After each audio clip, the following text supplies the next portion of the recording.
أعوذ بالله من الشيطان الرجيم بسم الله الرحمن الرحيم.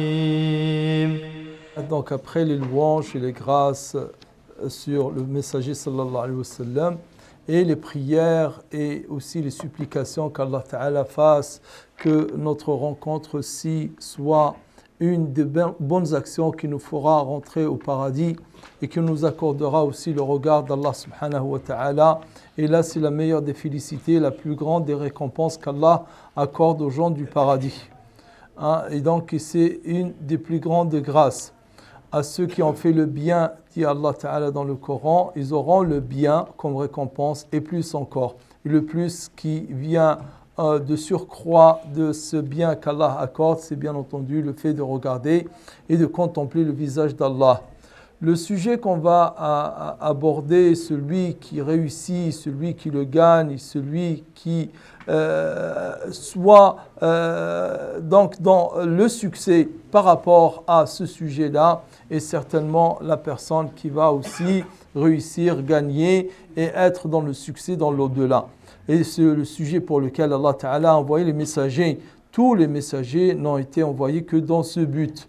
Donc celui qui aura réussi, aura tout réussi dans ce bas monde et dans l'autre. Et c'est pour cette raison qu'il sait de connaître quelles sont les causes, quelles sont les raisons, quels sont les moyens par lesquels on arrive à cette réussite et ce succès qu'Allah Ta'ala nous a promis. Ce succès-là est celui dont Allah Ta'ala nous parle dans le Coran, à savoir la purification de l'âme. La personne qui aura purifié son âme, qui aura purifié son fort intérieur, il l'aura lavé, là cette personne-là, bien entendu, est celle qui a gagné et tout réussi. Il ne faut pas penser, bien entendu, qu'il s'agit du lavage physique par l'eau et le savon, un lavage matériel, mais il s'agit plutôt d'un lavage moral, avec certaines paroles, certains actes de corps, certains actes d'argent, par exemple. Allah Ta'ala dans le Coran, dans la sourate Le Soleil, il jure 11 fois. Il jure 11 fois, il jure par le soleil, par la lune, pour arriver à dire que certes a gagné, a réussi celui qui la purifie. Il parle de quelle purification ici? Bien entendu, il parle de la purification de l'âme. Et il dit, et celui a perdu celui qui l'a corrompu. Et il parle de la corruption de cette même âme. Et c'est pour cette raison qu'il sait à l'homme raisonnable de rechercher comment purifier cette âme.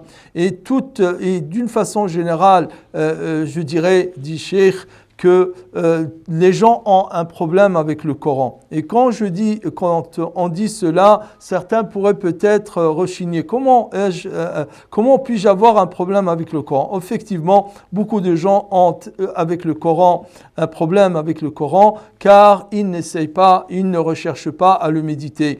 Or, le Coran qu'Allah nous a fait descendre comme lumière, guidée, orientation, guérison, repos, sérénité, Allah nous demande de le méditer et de réfléchir. Quand je lis un verset, dit un des anciens prédécesseurs de Salaf, quand je lis un verset, je ne le comprends pas, je suis triste. En fait, cette tristesse que ressent cette personne quand il ne comprend pas le Coran, c'est en fait parce qu'il cherche à le comprendre. Et il n'y a qu'une personne qui cherche à comprendre, et quand elle n'arrive pas à comprendre, qu'elle se retrouve dans cette tristesse. Est-ce que c'est le cas de tout un chacun? Donc, il faut méditer le Coran, le réfléchir. Donc, je voulais attirer votre attention sur ces versets d'une façon générale et ce verset particulièrement de la sourate Le Soleil et les versets d'une manière générale qui parlent de cette purification. Et de même qu'Allah Ta'ala nous parle de Moussa quand il s'est adressé à Pharaon, il lui a dit « Puisses-tu chercher à te purifier de cette façon douce ?» Il s'est adressé à lui, l'invitant à ce qu'il recherche à se purifier. Allah Ta'ala, quand il parle du prophète sallallahu alayhi wa sallam, il dit, c'est lui qui a envoyé un messager dans la communauté qui n'ont pas reçu de messager avant lui, afin qu'il leur apprend, afin qu'il leur récite ces versets et qu'il les purifie. Et donc le prophète aussi, parmi son rôle, c'était la purification. Le Coran en tant que miroir, il reflète ce qu'il y a en nous. Donc si on doit ou si on cherche à connaître nos défauts, nos manquements, nos lacunes, on doit regarder le Coran et le Coran va refléter cela. Allah parle dans le Coran de zakat pour la zakat al-fitr, pour les zakats des biens. D'ailleurs, Allah Ta'ala dit au prophète sallallahu alayhi wa sallam dans le Coran, prends de leurs biens une sadaqa, une aumône avec laquelle tu les laves et tu les purifies. Donc cette purification faite par la sadaqa, et d'ailleurs aussi dans le sens de zakat, il y a l'accroissement et l'agrandissement, à savoir que si on fait une sadaqa, cette sadaqa, bien entendu, elle est un accroissement de notre bien. Et Allah Ta'ala, de toutes les manières, comme nous dit dans le Coran, il se peut que beaucoup de gens rechignent, il se peut que beaucoup de gens sont là, ils reculent quand on les invite à faire sadaqa, alors que s'ils savaient vraiment quels sont les bénéfices de cette sadaqa, ils ne rechigneraient jamais. Allah dit dans le Coran, voici que vous êtes invités, voici que vous êtes invités à donner dans la voie d'Allah. Il en est parmi vous qui sont avares. Et pourtant, celui qui est avare, il n'est avare qu'envers lui-même. Et Allah Ta'ala est le plus riche et c'est vous qui êtes les indigents. Donc, dans ce verset, Allah Ta'ala nous parle de cette indigence, de cette pauvreté, que l'homme est pauvre et Allah est riche. Et pourtant, Allah Ta'ala invite l'homme à donner. Il y a deux sortes de manquements envers le don. Il y a ce qu'on appelle l'avarice, il y a ce qu'on appelle l'égoïsme. Et l'égoïsme, c'est encore pire que l'avarice, que la personne ne pense qu'à elle-même. Et la personne, quand elle donne une sadaqa, bien entendu, cette sadaqa, ce n'est pas une diminution, loin de là. Au contraire, celui qui veut que ses biens augmentent et que sa richesse augmente, il donne. Car Allah subhanahu wa ta'ala nous l'a promis, comme l'a dit le prophète dans le hadith, que la sadaqa n'amoindrit jamais, et le monde n'amoindrit jamais un bien.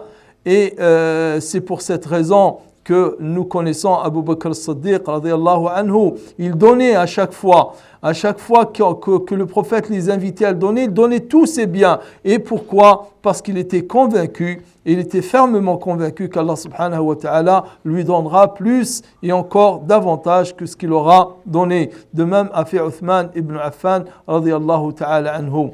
Donc, si on doit chercher un moyen pour la purification, il y a bien entendu beaucoup de moyens pour la faire, la plus forte, la plus rapide et la meilleure de toutes ces purifications, c'est la purification avec les aumônes, avec la sadaqa. Et c'est pour cette raison qu'Allah subhanahu wa ta'ala le cite dans le Coran.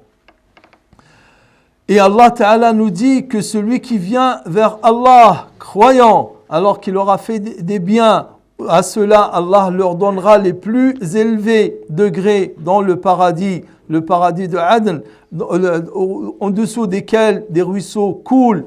En récompense de quoi ? En récompense de la purification qu'ils ont faite. Donc Allah Ta'ala, dans ce verset, nous parle que les degrés élevés sont donnés à ceux qui ont fait bonnes actions avec la foi et bien entendu qui sont passés par la purification.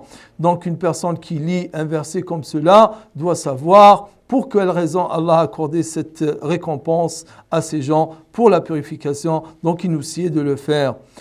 Et bien entendu, certains n'arrivent pas à trouver peut-être comment faire concilier entre le fait de faire la zakat et qu'Allah Ta'ala nous interdit de faire la tazkiya pour nous-mêmes. Tout d'abord, rappelons que la personne n'est jamais satisfaite d'elle-même. Iyyaka na'budu wa iyyaka nasta'in, c'est toi que nous adorons et c'est de toi que nous recherchons la force. Cela est la meilleure déclaration pour dire qu'on n'est pas autosatisfait, qu'on ne compte pas sur nos propres forces, mais on compte sur Allah subhanahu wa ta'ala. On compte sur Allah ta'ala et on demande à Allah ta'ala de nous purifier et on demande à Allah ta'ala de nous donner cette force de de faire le bien.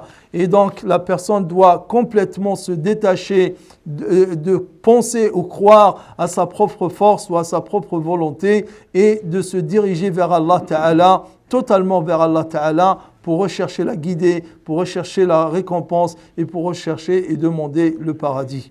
Abu Bakr as-Siddiq radiyallahu ta'ala anhu n'a été au-dessus de tous les compagnons. Il n'a reçu, il n'a gagné cette prééminence au-dessus de tous les compagnons que pour une chose. Certes, il avait des actes, mais il avait encore quelque chose qui était plus fort que les actes. C'est ce qu'il avait dans son fort intérieur. C'est ce qu'il avait dans son cœur, à savoir cette confiance totale en Allah subhanahu wa ta'ala. Et c'est cette confiance totale en Allah ta'ala qui a élevé Abu Bakr as-Siddiq à ce degré-là. Donc Allah Ta'ala, quand il nous demande, il nous dit فَلَا تُزَكُّوا أَنفُسَكُمْ, ne vous purifiez pas. C'est pas le fait de se purifier, mais il faut pas se dire que je suis lavé, que je suis propre, que je suis indemne et que je suis parfait. C'est de ça dont il s'agit dans ce verset. Mais au contraire, de rester humble, comme l'a été Ibrahim alayhi salam et Ismaïl son fils, quand ils étaient en train d'édifier la Kaaba, ils se dirigeaient vers Allah Ta'ala. Oh Allah, accepte de nous. Oh Allah, accepte de nous, tu es l'entendant et tu nous vois tout. Donc nos actes ne pèsent rien en réalité dans la balance. Si on mettait tous les actes de bien que fait une personne et un petit bien qu'Allah a accordé, elle lui a accordé, le bienfait de la vue par exemple, tous ces actes-là ne pèseraient rien du tout devant Allah Ta'ala. Et c'est pour cette raison, comme l'a dit le prophète sallallahu alayhi wa sallam, on fait les actes, mais on ne compte pas sur ces actes-là, mais plutôt sur la miséricorde d'Allah. Donc en parlant de cette purification, bien entendu, qui est fondée sur d'abord la confiance en Allah subhanahu wa ta'ala. Allah nous parle dans le Coran, il nous invite à répondre favorablement à son appel et ainsi qu'à l'appel du messager sallallahu alayhi wa sallam, car il y a en cela une vie. La véritable vie, c'est de répondre favorablement à l'appel d'Allah et du messager qui nous font vivre. Et il nous dit Allah Ta'ala aussi que répondez favorablement avant que la mort ne vienne, avant que n'arrive le rendez-vous de la mort. Ce rendez-vous-là qui de toutes les façons on ne peut lui échapper. Et la personne qui réfléchit sérieusement et réfléchit avec sincérité à ce rendez-vous, là, bien entendu, cette personne-là ne peut que prendre des résolutions et prendre des décisions fermes. Car la personne, elle a de rendez-vous. Si ce n'est la grande résurrection auprès d'Allah dans le jour dernier, il y a la petite résurrection qui est la mort. Et de toutes les manières, une personne, s'il ne répond pas à Allah, il ne peut que répondre à son ego et répondre à son nafs. Allah nous le dit dans le Coran, s'adressant à son prophète sallallahu alayhi wa sallam, s'ils ne te répondent pas à toi, c'est qu'ils répondent à leur ego. Et la personne peut répondre à l'appel d'Allah Ta'ala et obéir à 99%, d'autres moins, etc., jusqu'à peut-être 1%. Et cette personne qui n'a répondu qu'à 1%, bien entendu, pour les autres choses pour lesquelles il n'a pas répondu, Allah lui demandera des comptes, il répondra de cela devant Allah Ta'ala. Et Inch'Allah, de toutes les manières, il sera puni pour cela le temps qu'il faudra. Et seul Allah sait combien il sera long ce temps-là. Et son ultime demeure sera le paradis, mais bien à la fin. Donc la personne qui cherche vraiment à être sauvé, à être purifié, il sait que l'obéissance, c'est d'obéir dans les prescriptions et d'obéir dans les proscriptions. Ici qu'Allah lui dit fais ceci et Allah lui dit ne fais pas cela. Et c'est ainsi que la personne, il sait ce qu'il doit faire, il sait ce qu'il ne doit pas faire. Et si on sait cela, donc est-ce qu'on se pose la question véritablement et on se dit Allah nous a révélé un livre dans lequel il y a plus de 3000 versets. Ces 3000 versets, que me demande de faire Allah dans ce Coran et que me demande de m'abstenir de faire et de m'en éloigner. De même pour les dizaines de milliers de hadiths du prophète sallallahu alayhi wa sallam. Qu'est-ce que je sais de ces enseignements? Les enseignements du prophète sallallahu alayhi wa sallam, de ce que je dois faire, de ce que je ne dois pas faire. est-ce que je lis Allah, est-ce que je lis le Coran? Car la lecture du Coran est un des signes, c'est un des signes de l'amour d'Allah et aussi de l'obéissance à Allah Ta'ala. Et Allah subhanahu wa ta'ala de toutes les manières ne nous demande que ce qui nous est facile à faire, ce qui nous est possible de faire. Il ne nous demande pas de ne pas faire les choses qui sont difficiles. Est-ce qu'on connaît Allah? Et est-ce qu'on connaît le nom d'Allah? Et si on connaît le nom d'Allah, est-ce qu'on comprend l'essence des noms d'Allah? Est-ce qu'on a mis en application ces noms aussi? Donc toutes ces choses-là, Allah subhanahu wa ta'ala nous demande donc de lui répondre. La crainte d'Allah Ta'ala nous pousse vers Allah Ta'ala, alors que la crainte d'autres qu'Allah Ta'ala nous fait fuir de lui. Et pour résumer donc le propos, donc il y a cette histoire de ce gendarme que Cheikh a rencontré, qui nous montre bien l'exemple, parce qu'il se peut que quelqu'un te dise, moi je suis, alhamdulillah, je suis revenu au bon chemin, je suis venu au droit chemin, j'obéis à Allah Ta'ala, mais il n'a pas de preuve sur son obéissance. Donc il dit, ce gendarme-là, il lui a dit, j'ai écouté une cassette d'un prêche de Cheikh Kishk, rahimahullah, qui m'a vraiment touché, il a parlé de la mort, il m'a touché, et donc après cela, j'ai été acheter le livre Les grands péchés de l'imam al-Zahabi, dans lequel il cite 70 péchés. Il dit que j'ai lu ce livre-là, j'ai bien réfléchi à ces interdits, à ces grands péchés, et j'ai trouvé qu'il y a 22 parmi ces grands péchés que je commets. Et donc je dois faire l'effort de me repentir de cela. Et Cheikh il l'a rencontré 2 années après et il a trouvé que la personne, il a dit, j'ai fait, alhamdulillah, donc j'ai laissé tout, des 22 péchés, j'ai laissé 20, il me reste que 2 péchés, et parmi ces péchés, il y a la corruption, comme les gendarmes, dans son métier, sont appelés souvent à rançonner les gens et à exiger de la corruption, de leur donner. Donc, et là, donc pour montrer, et malgré cela, bien entendu, il fait l'effort d'arrêter de faire cela. Il faut faire attention. Parfois, quand dans nos paroles, dans nos actes, et il faut qu'on réfléchisse à ce qu'on fait. Quelqu'un, par exemple, quand il veut se lever, au lieu de dire « Oh Allah, aide-moi à me lever », il dit « Oh les parents, oh maman », alors que il sait que s'il demande l'aide de sa maman, c'est contraire à quand il récite sur le Fatiha, il dit « C'est toi que nous adorons et c'est de toi que nous demandons l'aide ». Comment tu peux demander l'aide d'Allah dans la prière et en dehors de la prière, tu demandes à quelqu'un d'autre. Voire même parfois les gens ils disent des paroles sans même comprendre le sens. Il y avait quelqu'un qui était très méchant avec ses parents. Il voulait frapper son père, il a levé son père donc au-dessus de ta tête. Il dit « Oh, l'obéissance des parents ». C'est une expression que les gens disent beaucoup dans les pays du Maghreb. « Oh, l'obéissance, la piété des parents ». Et donc il veut, il tape son père et il sollicite la piété des parents pour dire comme quoi parfois les gens font des actes qui sont contraires à leurs croyances sans se rendre compte. Et c'est pour cette raison qu'il faut faire attention à cela. Être véridique avec Allah, c'est être véridique avec les actes. Et pour être véridique avec les actes, il faut chercher à savoir et à connaître ce qui est bien à faire et ce qui doit la personne s'abstenir de faire et ce qu'elle doit délaisser. Et c'est ça qui, bien entendu, le meilleur moyen et la meilleure preuve que la personne cherche à se purifier. أقول قولي هذا وأستغفر الله فاستغفروه هو الغفور الرحيم والحمد لله رب العالمين بارك الله فيكم وجزاكم الله خيرا الله يبارك فيك